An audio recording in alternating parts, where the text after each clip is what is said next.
mba aiza ho azao ny riny manimanina ny tongolo Egyptra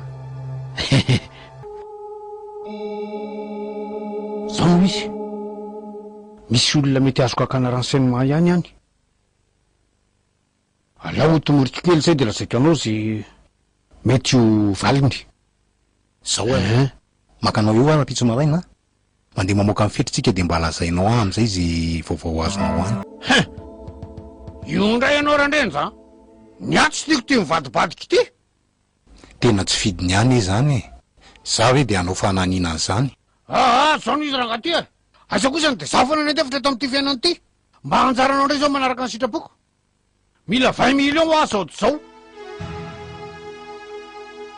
moramora ianao rajao atao mibroko ane ianao ka ninona nefa nla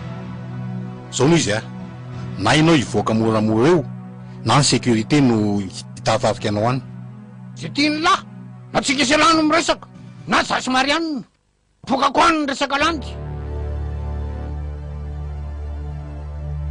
fidi zay tiany la aza atao an'izany kosa rajao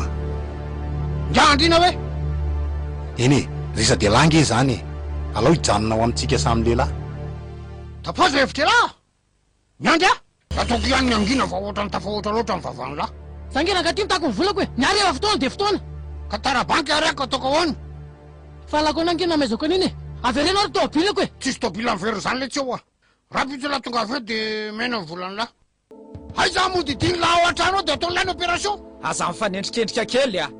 n'olona ny ely ty iny sisy an'izany aty volan'andriamanitra angely ty iny ka na volan'andriamanitra na volan'iza tsisy azany ty fa melay ianao alefaka ny tsy efandray raha le giaka lafy ty isany ataotra an'izany